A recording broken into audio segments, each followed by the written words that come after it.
All right, cool. So, welcome to another episode here of Africans Talk Football Season 3. I hope everybody's feeling good tonight. How are you guys? Feel Fantastic. great. Good, Mid. good.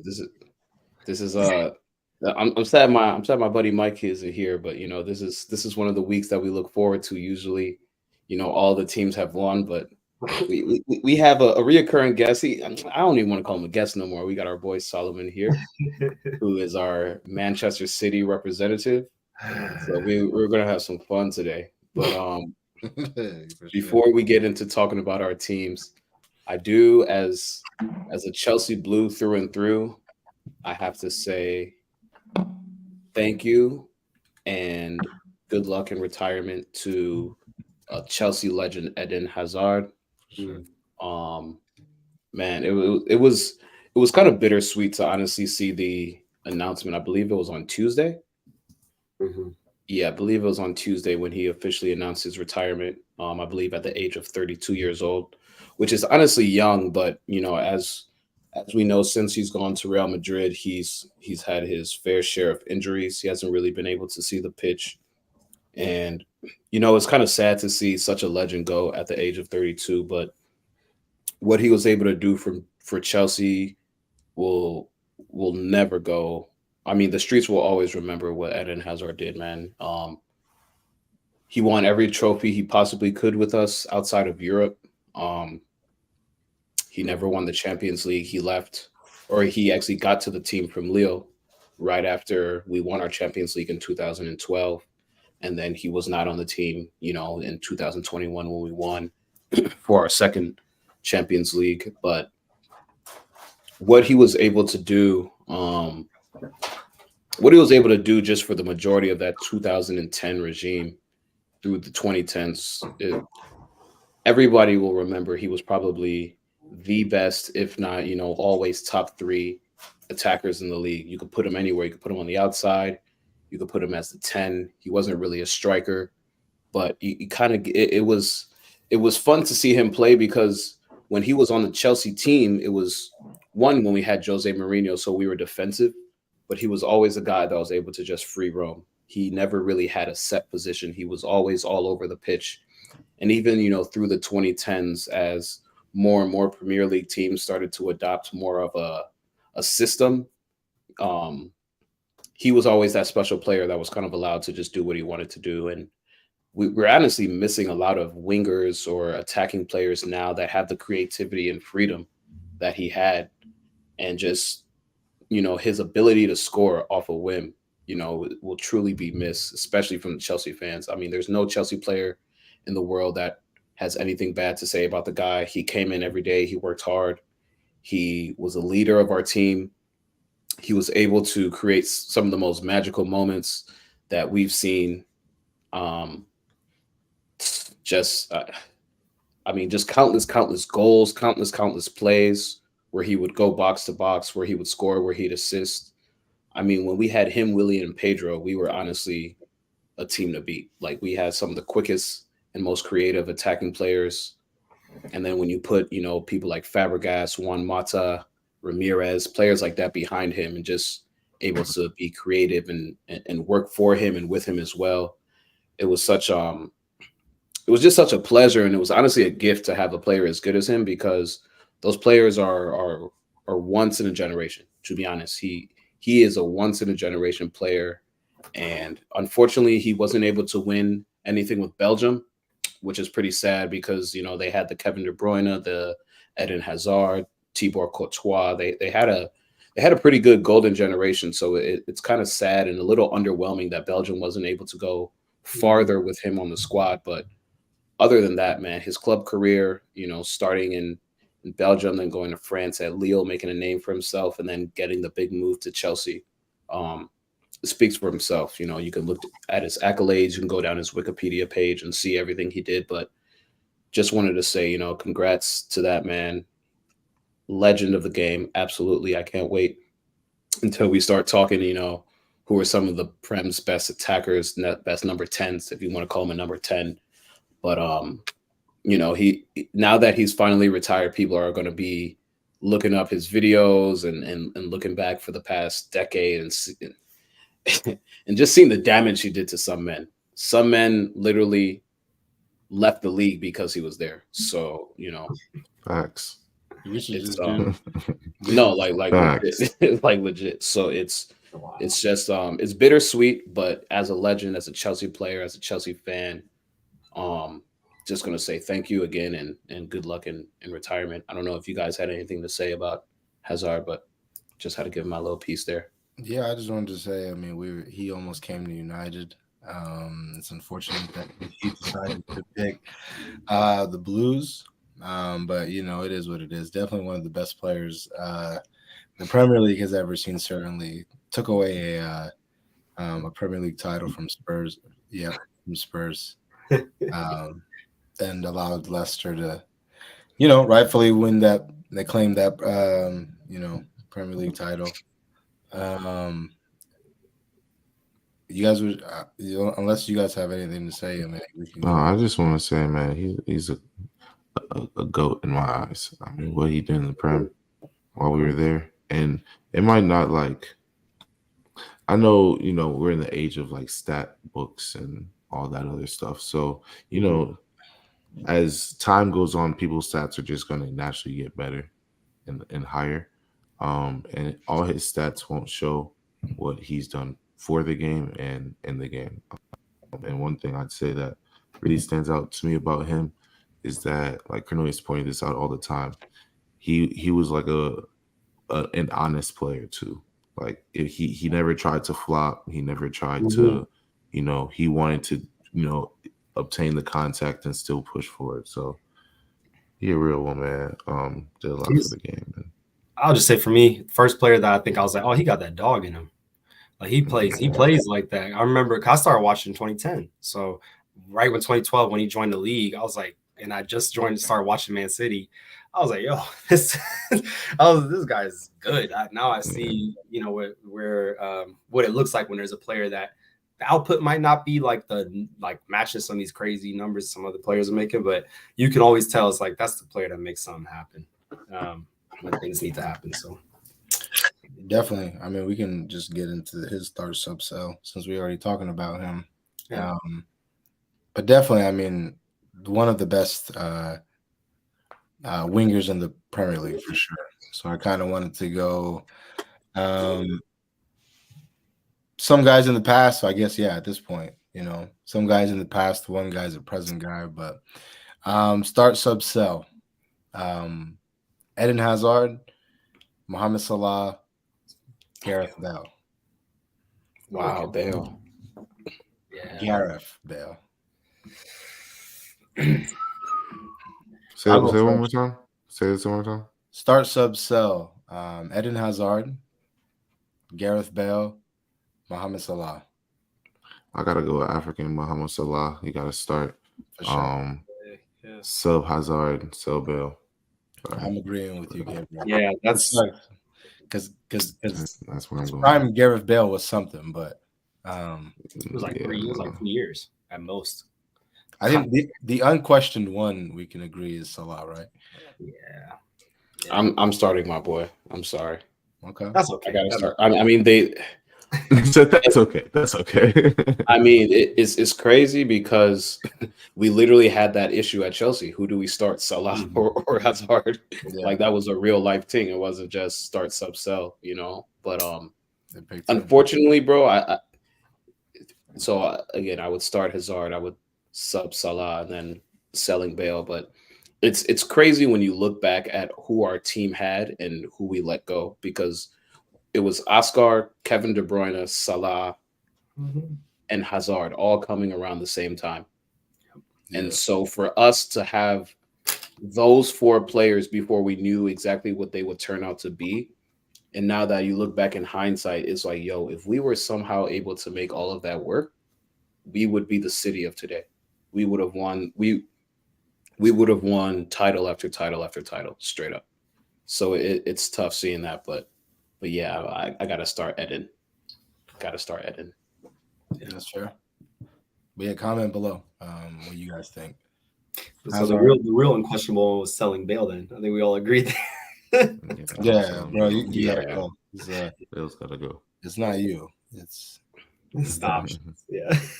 but Yeah, bro. man. I know this episode is a little late, so I actually had to catch up on some of the highlights because I forgot who all played last week. But last week was actually a big week in the Prem. A lot of big results from teams at the top, bottom, and middle. There were a lot of matches that were fun to watch. Before we get into our specific teams, we have to start with the team that is currently sitting at the top of the table on 20 points, strictly off goal differential, and it's only because they have more goals than Arsenal. Um, Spurs, they corny win, very weak win, but to go down 10 men, 30 minutes in the match, and to hold until the very end, and then get the winner. Um, it's a good win, man. At the end of the day, we say this every time: winners win. It doesn't matter if it's cute or ugly, if it's a massacre, or if you get a last minute 96-minute winner. 3 points is 3 points. And somehow, some way, Spurs just keep managing to get 3 points, or they're not conceding. They have, I think they're not leading the league in clean sheets, but they're up there. And they're scoring at will. It seems like even without Harry Kane, their prolific goal scorer, you know, most goals for their club, they still manage to buy into whatever Ange has to say, and they just keep winning. Is this I know it's a little early. We haven't even played 10 matches yet, but is Spurs serious? Like, do you guys see this continuing? Because right now they look very good. I mean, even the year that, Salam, you're talking about 2016, where they lost on the last match of the day or last match of the year, they look better than they did then. I don't know what it is. Their offense looks more fluid. Their defense actually looks a little bit more fortified. Romero, he's made so many mistakes this year already, but he still looks like one of the better backs in the league, which is wild for me to say because I wasn't saying that last year. What do you guys think about this Spurs team? Is this serious, or do we think they'll fall off like the usual Spurs? I mean, I don't know. They look good. They look good. They look good. Yeah. I think they'll fall off. I think Spurs will always be Spurs, and until they prove me wrong, then they prove me wrong. But I don't know. They look great. Basuma, I've always known Basuma could do this. I've wanted Basuma for a long time, for like years on my team now. And I've always wanted James Madison for a while now. Like you guys have known this. I've wanted James Madison for a minute. So to see us linked and then to both see them go to Spurs definitely hurt a little bit. Because it's like now I'm kind of forced not to like you, but they're balling out over there just like I always kind of thought they would, and I thought they'd do that for Arsenal. But I mean, it's just kind of crazy to see that team go. And their left back, what is his name? Is it Abasanya? Or I forgot his name is. But their left back as well, young cat. But he's good. Yeah, he's good. I don't know. Son doing this thing, they look good. I don't know. I think like you can't deny that Spurs look good right now, but I just think that one injury and then they're back to the reality. I think I know I'm not mistaken, but they're in Europe, correct? Like they still got they're out of the Carabao. No, I don't think they're in Europe. Well, they're out of the Carabao Cup for sure. I just think that similar situation to like West Ham a few years ago. I think that they have a solid 11 players. But God forbid something happened to Madison, that team, where's the creativity going to come from? I think that the way that they've been winning these games is not sustainable for me. Yeah. I hear you, but they're not in Europe, so that's what I'm saying. Like they're just playing one game a week. Yeah, and that's where that little advantage comes in because we were just playing one game a week last year. So that's why I think I mean Madison's gonna get his yearly. He's gonna get his annual one, always. But that's more manageable when they're playing one game a week. Yeah. And it's a lot easier. So I don't know. They look good though so far. They look good. Like, they're undefeated just like us. Yeah. No, I was saying I think also we're really underestimating the coach Ange. Yeah, no, the coach. Yeah, shout out the manager Yeah, too. that manager, he's been doing great things there. It's kind of wild because I think he might be like the driving force behind so much of what's making this so good. Because I think Madison came out, he said like as soon as I got there, as soon as from the first training, he's been having us running drills and just like really created this. I think for a long time Spurs felt like they didn't want to win almost. It's like they just there would be long stretches in the season where they're just like not focused. And so we're getting into that part of the season. And I think if Ange can keep them focused, it could be, they could definitely be dangerous. But ultimately, like it feels like one of those years where they need other teams to mess up more across their season. So they need Arsenal to have something bad happen. They need City to continue this bad run of form. And then United to stay off the game. Like, and if that happens, then I think they don't even need to keep the same level, but they can just still do really well with just the pieces they got. But yeah, an injury to one wrong person like Madison out, or what is it called, Son, it could be really bad. Yeah, I think you're right there. Where do you guys think that their goals come from? Son off the left all year? I actually don't know. That's a good question. I mean, at this point, like Son, I think will get his annual 18 to 22. Mm-hmm.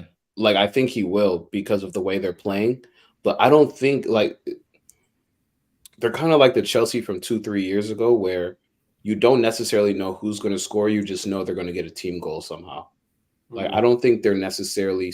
I mean, they're reliant on Son scoring. Don't get me wrong. Like if he gets 12 goals only in the Prem, if he only gets 13 or 14, I think they're going to be hurting. But yeah, the way they play, it's they can get a goal from anywhere, kind of. Not in a. They're super good in every place. It's just they're very well rounded, and everyone is decent enough to where it's a corner, it's a free, it's a set piece in the attacking third. They work the ball up. It's a counterattack. It's they have multiple ways that they can score because they're honestly just like a solid team right now. Yeah. So I think they'll definitely have to rely on Son, but it's not like how they used to have to rely on Kane. But we'll time will tell. I just want to say this Spurs team is definitely they're definitely making a statement so far. Through the first 8 weeks or so. Another team that has looked decent so far, but has had their ups and downs is Liverpool. A tough 2-2 draw this past weekend to Brighton. But they're still in the top 4 currently, looking very good. They're still getting goals from their front 3 as they should. Do we think this Liverpool team is a contender, just like Spurs? Do you think they have what it takes to go over the edge? Because right now, I think their biggest issue is their defense. They're getting scored on, and Virgil don't look like Virg. You know what I'm saying? Look vulnerable. Looks very, very vulnerable. Hey, looks very, very vulnerable. But with Klopp, you always have to give them the benefit of the doubt. Last year, they were in shambles for most of the year, still ended up in 5th place. Yeah. So you got to give them some sort of benefit of the doubt with the players they have on the pitch, and then the manager they have, leading the helm too. But what do we think about Liverpool? Because they've always low-key had a leaky defense, but they've always been able to score 4. If you're going to score 3 on us, we'll score 4. Do we think that they'll be able to continue that this year? Yeah, I think scoring wise, like just them scoring late goals is back. I think that Liverpool is back for sure. And I think once again, like you said, they're not. I don't think they're as poor as you guys are saying defensively. I mean, they are, but they have been pretty bad. And I think just as the season goes on, things will change. But they're back to scoring goals. And goals are just going to come from wherever, like these past couple of years, they have had injuries, quite a bit. Guys have been out, ACLs. They have players that came in and barely played 5 games, and now kind of everyone's well rested. They kind of are done with the hangover of coming in second in Champions League, and now I feel like they're hungry again. And Salah kind of has a whole new team in a sense. You know what I mean? He has a whole new gang with him. So yeah, I think this team, I don't think they'll be necessary title contend. I mean, they could. They honestly could. But I see them being in the mix somewhere like a 3 or 4, maybe. Like I see them being close, like in the mix, maybe taper off somewhere, but I see them being in the mix. I think with Liverpool, because if that VAR decision, the way that if that never happened, that was also terrible. Yeah, and it's like this 2-2 draw, would have been fine with Brighton in particular if that wasn't what happened the week before, And so like it's hard because I genuinely, when I look at their last 5 games, drew this last one, lost the one before that, but really they were on like you were saying earlier, they were scoring goals consistently. So it's hard because I feel like the VAR decisions have hit them a little bit harder than normal at this point in the season. But the fact that they basically gave up 3 points, or were taken 3 points were taken from them in that way, and they're still only 3 points from top. Yeah, that says some about like where they're at. And it looks like Klopp's like re-energized. He was looking a little like I think sluggish and just like I don't know, it's uninterested, but he just felt he didn't seem like the same way he was before, and he seems really fired up to do something this year. Yeah, I mean, he got the guys that he's been asking for. So like, I actually think Liverpool are one of the dark horses for the Premier League title this year. Yeah, I think to your guys' point, like they've showed that they can score this year, and that honestly, like when you look at, I mean, defensively, like yeah, they had their issues last year. They certainly still have their issues this year, but they still look like one of the better teams this year. They're putting in goals. Salah is, looking hungry. Darwin looks like he's hitting his stride. And like you guys said, I mean, now Salah has a whole new supporting cast. So I think what will be interesting is as the season progresses, seeing which competition they take seriously. Because I feel like they always just find themselves in a semifinal or quarterfinal. And then it's like, oh, okay, well, that's true. Maybe we just put all our, chips, we just play our chips forward and see what happens. So yeah, it depends. I still think that they'll be in Europa League though come December. See them on Thursdays. You may see us on we may only see you on the weekends. Conference club. You guys may only see us on the weekend. I wouldn't be. I think that may be for the best. I mean, I don't really need no intro or anything. I'll just say what was important was the 3 points. Shout out Scott McTominay. I don't know where those goals come from, but are we starting with United? We not starting with the team that lost? What do you mean? Who lost? Oh, you guys. I mean, we can just end with y'all, but this will be quick. No. Chelsea didn't lose, bro. No, I know. I'm talking about this guy down here. Yeah. Below you. We'll get you. All right, yeah. We'll end on game of the week. We'll end on the game of the week. But I mean, yeah, the United game for me was very simple. Still don't see any patterns of play. I think that where those 2 goals come from was, it was from the Lord himself. They put some respect on Scott McTominay, man. No, for sure. I think that like you got to give him credit. At the end of the day, he still needed to put those goals in the back of the net, and both goals were just like they were like straight will. It wasn't like no tactics involved. It was just and to be honest with you, man, you got to give credit to Harry Maguire too for getting his head on the assist for the second goal. So like, I mean, that's not sustainable. You know, I still think defensively we have issues. The goalkeeper, you know, always seems to be, you know, at the center of everything, whether it be his fault or not. It just never looks good for him, which is why I wanted to pose the question today to all of you guys. Which keeper are you taking, De Gea or Onana Damn.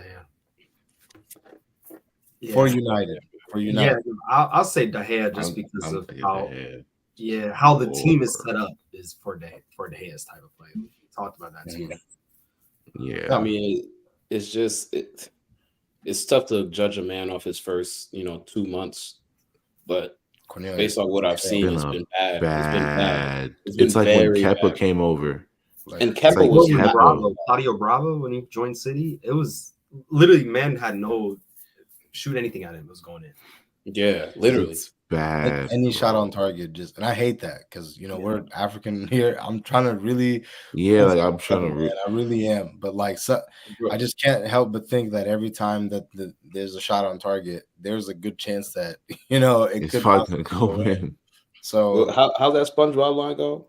Then drop on the deck and flop like a fish. but yeah, Mandy. man, I think, No, but like to Solo's point, to what we talked about last week, I still don't understand like why we got this, you know, ball playing center back when we don't even keep the ball. You know, we need someone who's gonna keep the ball from going into the back of the net, and unfortunately, that person is out the door, and we got someone that can play with his feet.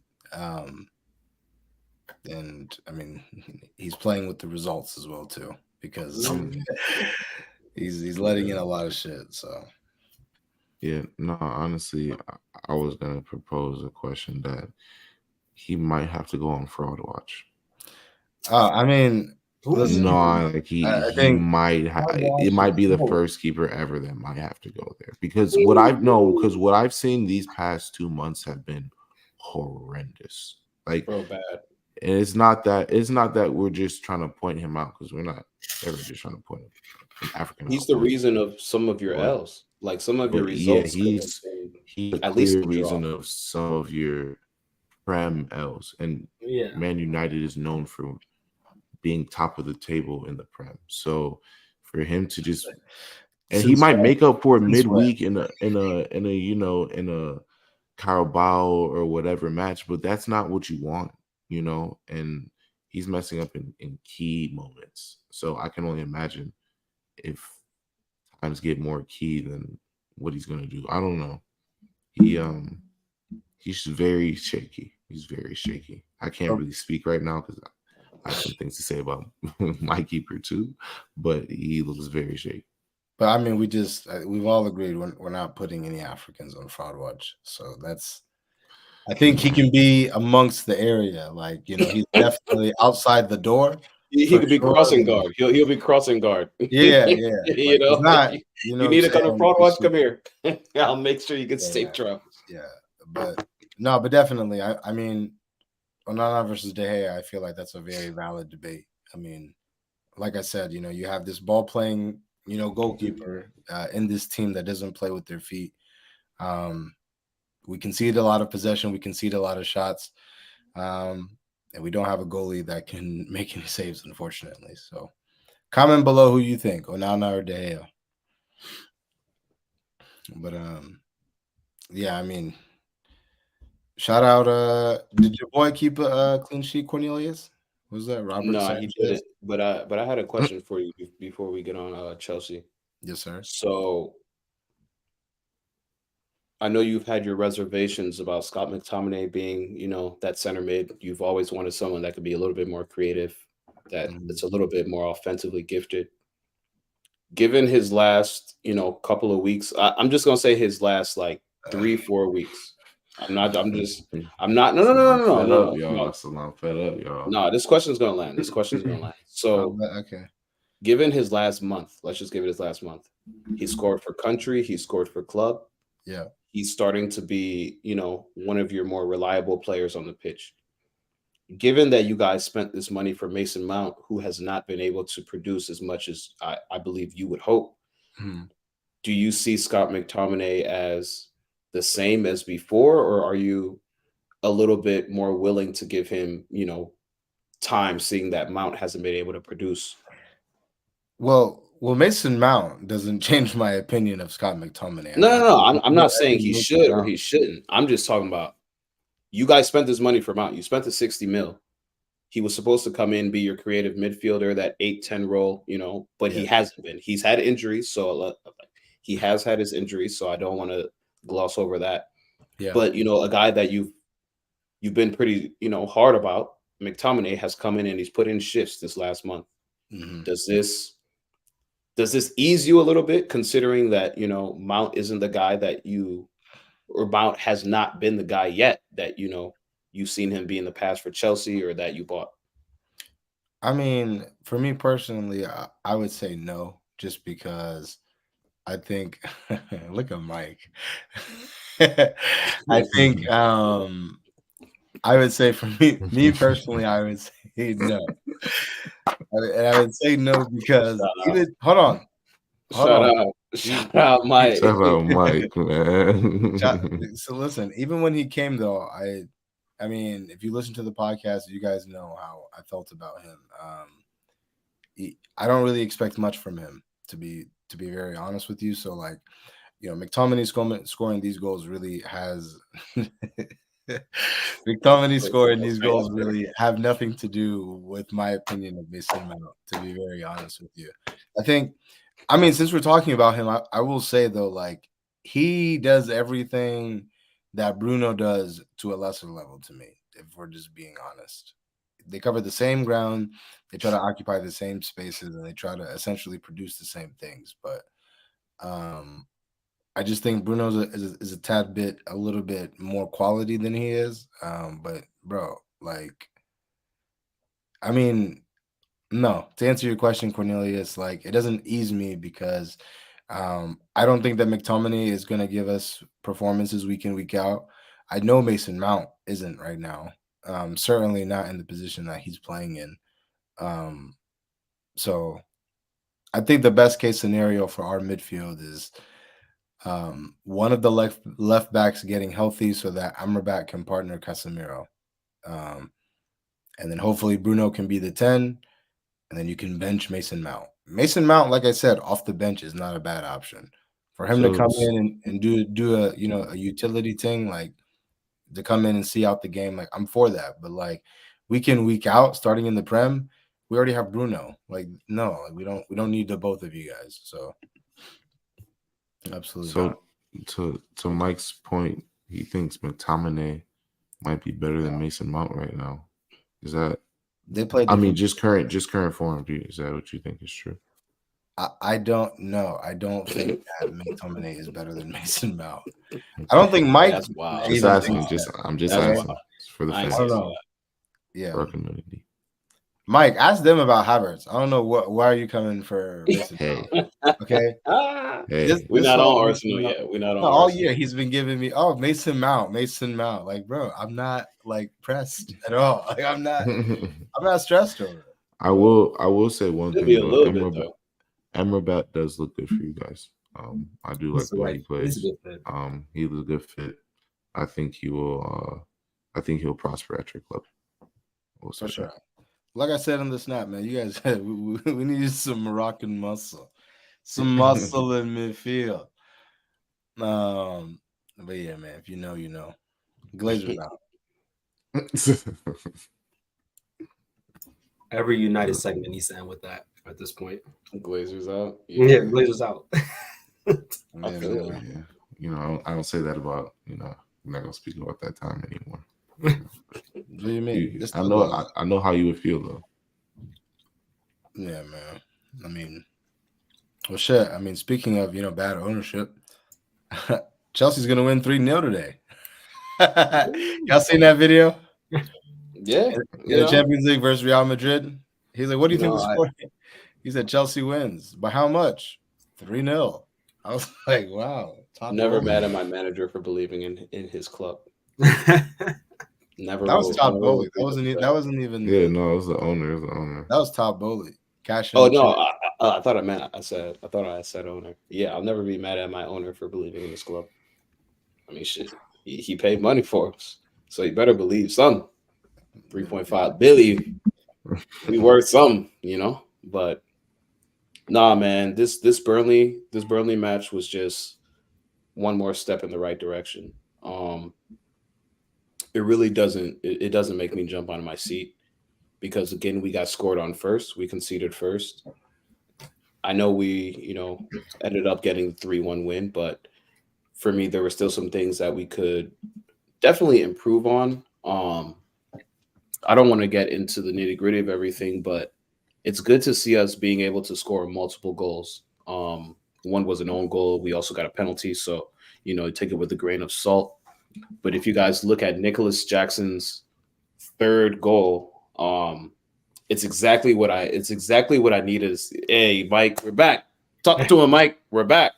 That's why we got the light here today. We keep winning. Maybe you'll see a jersey sooner than later. Mike, you're missing the light. Look at the light. Like, yeah, but it was good to see Nicholas Jackson get that third goal because that was a real striker's goal. He gets it in the box. He makes a little move. He shifts the defender off of him, and then he finishes in the corner. First of all, I mean, I'm calm, but for me to see my striker no, I'm not talking about you. I'm talking about Mike. No, I'm not the hide. I'm not even looking at. I'm not even looking at Mike. Hide his comments. Yeah. Let's go back. Mike, we got him. We got him in a week or two. We got him in another week. We got some time. But for me to see Cole Palmer playing the way he is, solo, thank you. That was the best 35 million we spent in the last since Bowley's ownership. The 35 million we spent for Cole Palmer has been the best bargain. The best bargain that we spent in the last 2 years. We didn't overpay for a player. We got somebody who grew up in a great system, who is a solid player, left-footed assassin, and he's been able to control our midfield better than anyone I could see. Better than Enzo, better than Caicedo. Caicedo is playing better. Enzo is starting to heat up a little bit. But Cole Palmer came onto the pitch and has demanded the ball and his presence is there. It's being felt, and it's super refreshing to see. So I mean, I know we're not doing shout outs, but that has been my shout out for the last couple of weeks. He's really shown everybody like, look, I can play. And if you guys want to muck around and you guys want to, do dilly-dally, I'm just going to come in here. I'm going to put my head down. I'm going to work hard and I'm going to earn the gaffer's respect. And it seems that's what he's done. He didn't come into Chelsea starting off the bat. It took him a few weeks to actually get into the team. But now that he's here, it doesn't look like he's going anywhere. And that is what I want to see. And that's what I meant by an identity, like a Chelsea identity, bro. Like, come in and just work hard. Conor Gallagher, I've been super, super hard on him as a player since the beginning. I mean, he's been a Chelsea Academy player. Even when he was on Crystal Palace, I was like, okay, he looks good, but let's see him in a Chelsea shirt. Let's see if he's able to produce the same. And he hasn't really been able to do what he was able to do at Palace because he had a little bit more freedom. But I think now he's understanding, okay, this is what Chelsea needs me to be right now. So I'm going to be this type of player. And because he's doing it so well, you're seeing other aspects of his game start to open up. And I feel like that is, at the end of the day, that is the identity of Chelsea. We have so many good players. We've always been, a team that spends a lot for our players. We've always had some of the top players in the league. But at the end of the day, you need to work as a part of the system. It used to be a Jose Mourinho system, and then it's gone through its different phases and all that. But at the end of the day, Chelsea is best when we have a good keeper, when we have a good center back, when we have a good center mid, and when we have a good striker. We're about halfway there. We're about 60% of the way there on our spine. Still think we need another center back because Thiago Silva, as good as he is, his age is starting to show. Our keeper is our keeper. I'll just let that be because I don't really rate him. But if you start to look at, who we're putting in our center, Caicedo, Enzo, starting to put Cole Palmer there. If you're looking at who's starting up top now, we're starting to see, a little bit of fight between Broha and Nicholas Jackson. We're starting to see players actually fight for their spot. We're starting to see people produce. It's starting to come together. Again, this is a Burnley team. I'm not going to say this is, an Arsenal, a United. This is not a City. We still have to beat the teams that have won the Prem in the past 5-6 years. We still have to beat teams that have been in the top 4 the past couple of years because that hasn't been us. But when you see us string together 2-3 wins, it's good, man. It's just good for the soul. It's good to see because from week 1, week 2, me and Mike have been saying it. We have the team, even with all of our injuries. I still believed we had the team, even under Poch. First couple of weeks trying to figure out who he wants to play, different playing styles. I still saw, remnants of what we can be. And slowly but surely, every week we're just climbing the hill. And it looks good. We see Arsenal, as Mike's been saying, in about 10 days. So it's honestly good that we have this international break. I think this break came at the perfect time for us. We're on a high right now. Give everybody a little bit of chance to chill out. But when we come back, it has to be Arsenal. That should be the only thing on everyone's mind, because if you want to be considered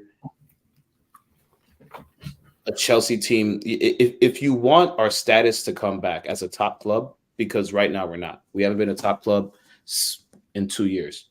If we really want our status to come back, if we want to stop being the laughingstock of the league, we have to beat these teams that are at the top of the table.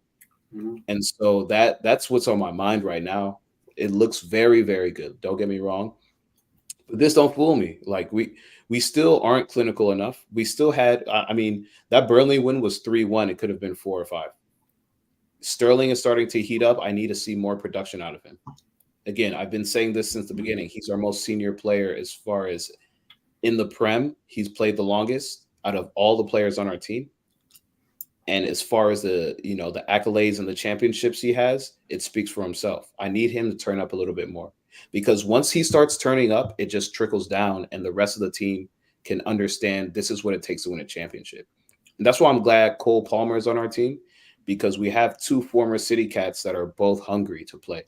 Both of them are hungry. Mm-hmm. And Cole Palmer, he wasn't getting the time because, City is City, but we need to see those 2 specifically turn up so we can understand what championship mentality means. Because even Poch could only say so much, Of course, he's won in France, but his time in England, he was second fiddle to a lot of different managers. And I think he also has a chip on his shoulder, which helps, the overall morale of our team. People know who Poch is. They know his resume in the Prem. He's come second place in Champions League, second place in the league. He's come second place in FA Cups. So for him, he needs this as much as the rest of our team does. So it's kind of good to see all of us with a little chip on our shoulder kind of growing at the same time. Mm-hmm. And it's good to see us string together 2-3 wins in a row, because I can't remember the last time we won 3 matches in a row. Seriously, I really can't remember the last time we won 3. So for us to get that, I think that even in itself is a small hurdle. And I don't know if Poch has been, talking about the mini battles during the season, but this is a mini hurdle that we finally accomplished. And now we look to get 4, and then you look to get 5, and then you look to get 6. And I know we have a tough match in Arsenal coming up, but everybody's vulnerable.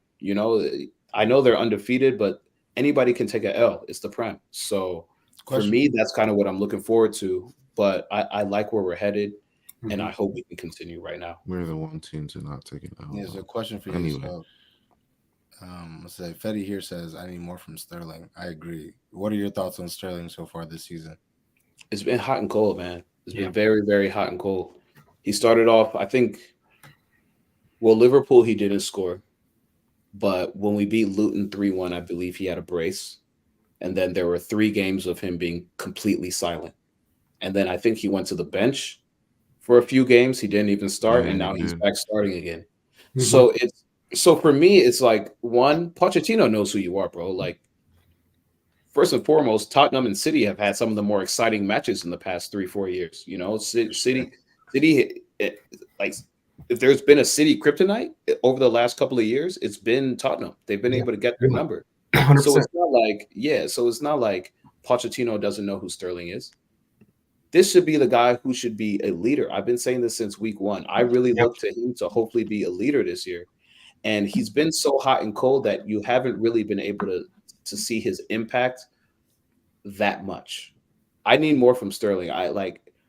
Generally, I don't really want to talk numbers, but it's more so just a presence thing.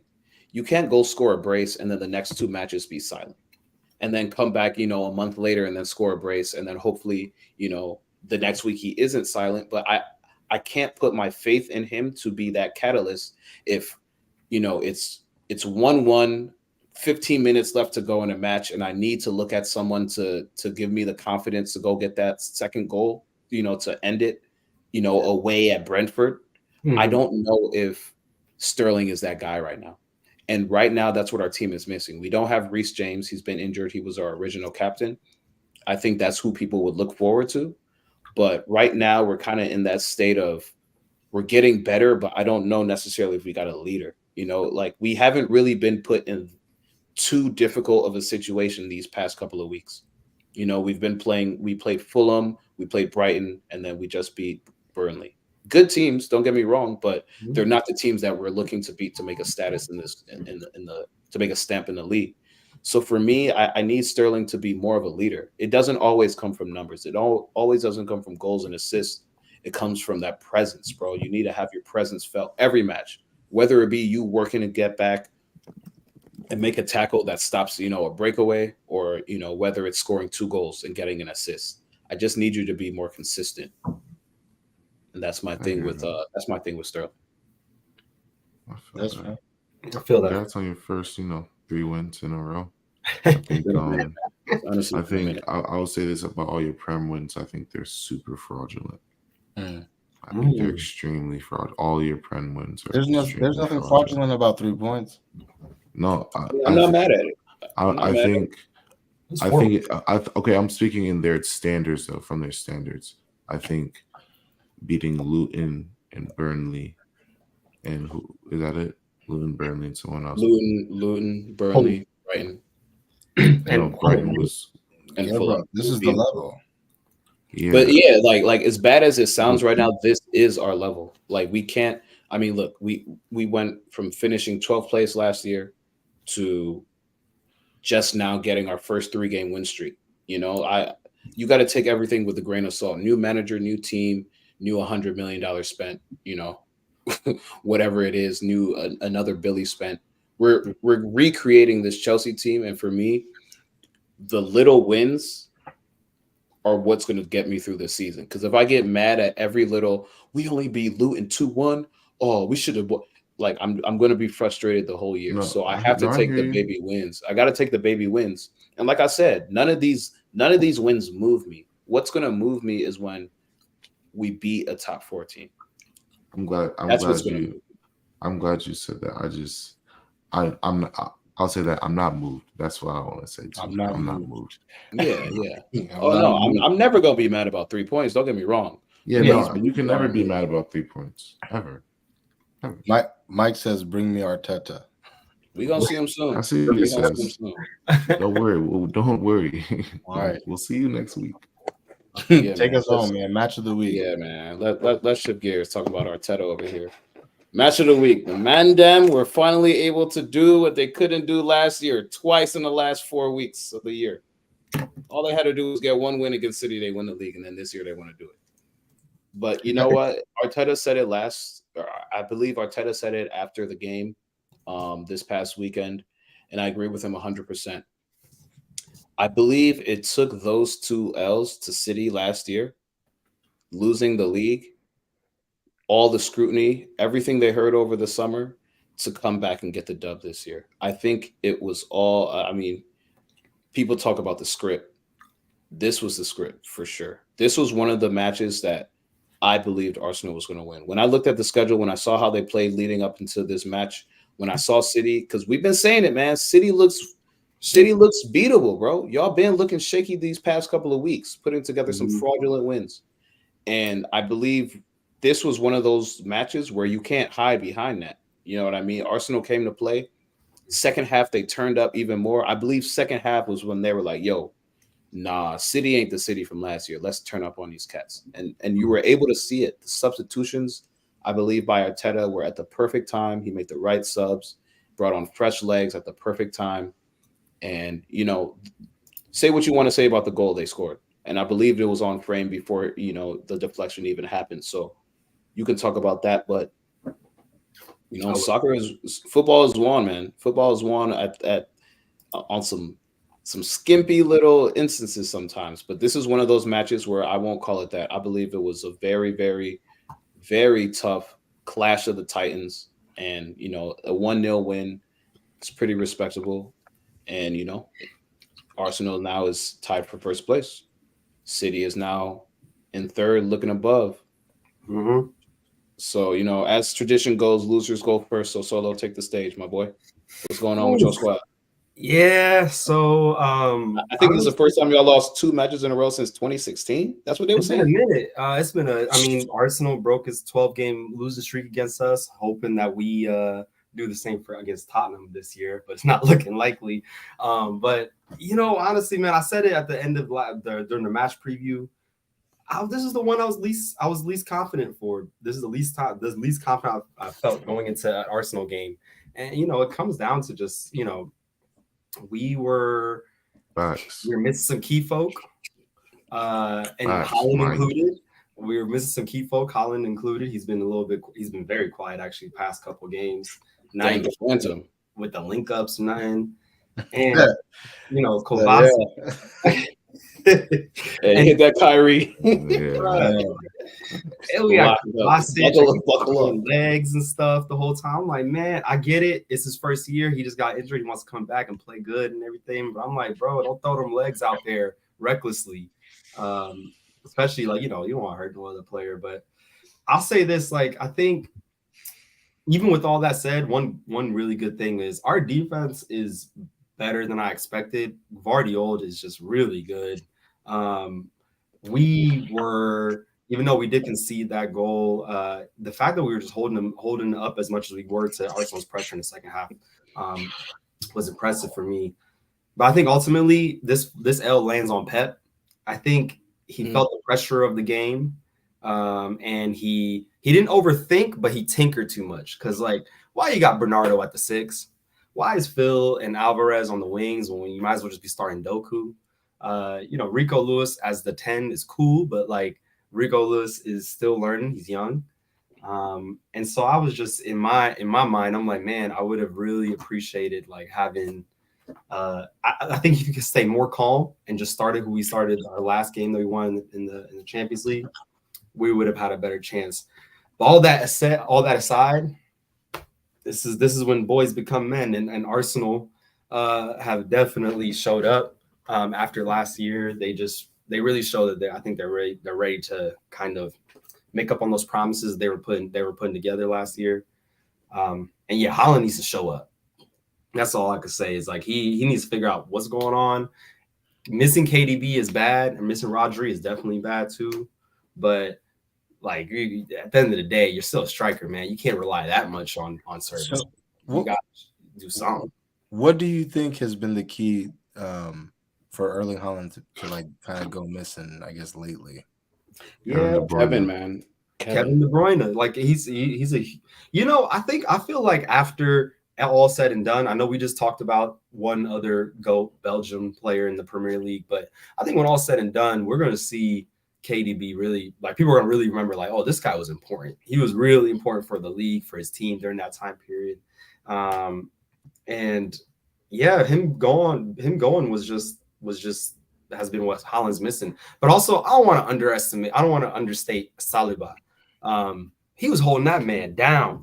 I was just whole time I was like, yo, let up off him. There was multiple times where I was surprised. I already rated Saliba last year with the injuries and stuff, but the fact that the way that he showed up this one, I was like, man.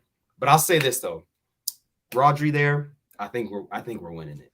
I think we were desperate for some type of consistency in the mid, and so I think missing Rodri was just too big of a gap. We can survive a little bit with KDB if Rodri's there, but we're missing our creative and our defensive solidity in the midfield. What do you expect? But I don't want to take anything from Arsenal because that it's still a hard game to win, and they showed up and did that. So I mean that's right. Yes, I'm sorry, Bernadette, but I think that's hype it up. I think that's Yeah, go ahead, say it. I don't know where you're from, but cat over here means I think that's a lie. I don't think that's true. I just want to go ahead and say that. I appreciate your comment though. It's all love. It's all love. But yeah, no, I think to where you left off at Saliba, I think Saliba's a Rolls Royce. Come on, bro. That guy. Yeah. I'm just gonna let his playing do the talking to where he gets his respect, because he doesn't seem to get people's respect for whatever reason, but week in, week out, he shows how important he is. And that doesn't also come from a great partner in Gabriel too, because I don't know why we didn't start Gabriel from the beginning of the year. Maybe it was like a discipline thing. I honestly think it was probably a disciplinary thing where he just didn't say anything to the media and just, I don't know. I don't know why he didn't start in the beginning of the season, but obviously this man needs to start every game. We all know why. I don't know what happened, but he needs to come back. But yeah, no, I mean, I think first half we definitely looked shaky and scared. Especially like the first 20 minutes. They definitely had a couple chances to score. They honestly should have scored a couple of times, I felt like. And we definitely had a shaky start, but we just continued to grow into the game. And you know, throughout the match, you know, I always kind of just knew that if we kept it, if it was 0-0 going into it, we always have the upper hand. We're at home. We have a 12th man in the fans. And as the game kind of continued and went on, I think Arteta had a perfect managerial, you know, match. You know, he saw Trossard wasn't working, and he immediately brought on Martinelli, because I didn't know if he was going to be, you know, even a half fit of a match, you know, if he could play a half, but able to come on. And immediately when Martinelli came on, you saw the difference in play. We looked just so much better, because Kyle Walker pretty much had nothing to do for the first half. So, you know, bringing on Martinelli was definitely a spark. And then, you know, all the subs that followed, even if you look back to the goal, it was our 4 subs that combined to get us the goal. Partey to Tomiyasu, or Partey to Tomiyasu to Kai Havertz to Martinelli, and that's how we scored. So, you know, and even before, there's some videos that came out, even before Partey played the ball, he told Tomiyasu and Kai Havertz to go like this. He told Tomiyasu, like, yo, like, go right like this to Kai Havertz. So well done, Arteta. You know, well done by him. But the player I want to talk about last, well, not even last, the player I want to talk about next was Declan Rice. I think that's been his best performance in the Arsenal shirt so far. He every week he just shows how important he is to our team. I really feel very secure. Like, I'm not gonna lie, I feel he doesn't even know what to say. I really don't. I really don't know how. Like, I haven't had this in a very long time. Yeah. Like, just someone to just hold it down in the middle of the park. It's been a long time. Nah, not like this. Not like this. It's a sight to see, especially with having like Saliba and Gabriel like behind them too. Like, I don't. In certain situations, even in this match, I would feel a little worried, but then like Declan Rice is there, and I'm like, all right, like we have a proper midfielder who's going to defend when, you know, he just knows, he's just very aware. And I think he just had an unbelievable match. You know, even when he did lose the ball, the few times he made it up on the defensive side. And I'm just happy we paid the money, man. I'm just happy to pay the money. I'm just happy we paid it, and you know, we got that done. But actually the last player I want to talk about is our keeper, because he's part of the reason we almost lost this match. He was our only hope. I was like, if we man, like, I was like, take shots, bro. Shoot from like 30 out. He's scared. And I mean, this is Arteta's guy, clearly. You know, this like I said, Kai Havertz is Arteta's guy. Yeah. This is obviously Arteta's guy, just like Odegaard's Arteta's guy. You know, it is what it is. But I've said from week one, and maybe I didn't say it on the pod from week one, but I've told Yasser this. I've had extensive conversations with him. Shout out to him. I don't trust this guy's feet. And I know that everyone's been saying, like, oh, he's a ball playing center back. You know, he can ping a ball here or there. And as we grew into the match, you know, he definitely grew into the match as well. He did have some better long balls, and he definitely pinged it out to our wingers a lot better.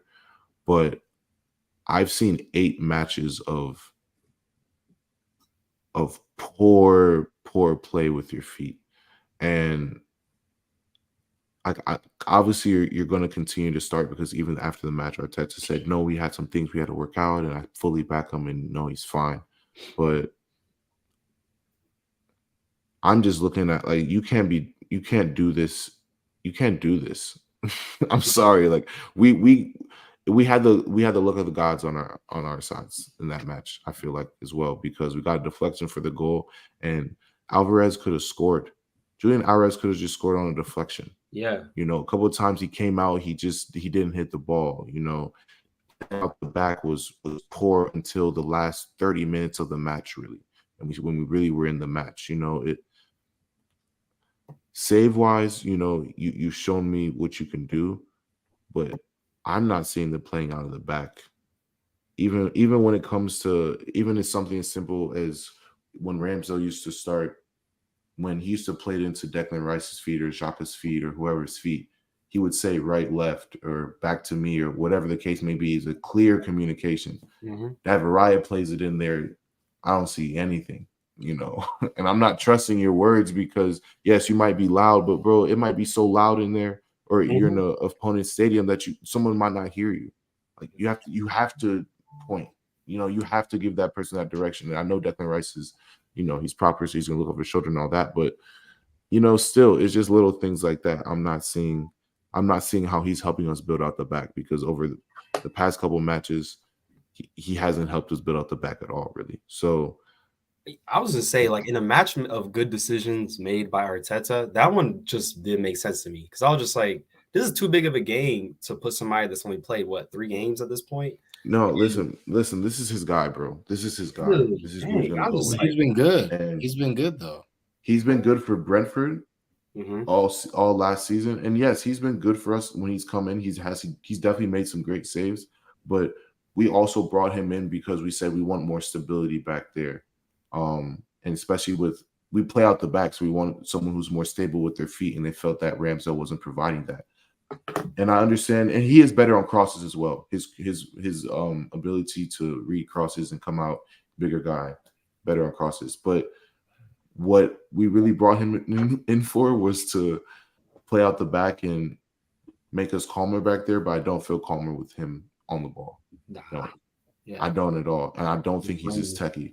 Just what this is just what he's shown me so far, and I've watched him straight for 8 matches. So, I mean, outside of that, I'm happy about the win. It's something we haven't done in a very long time.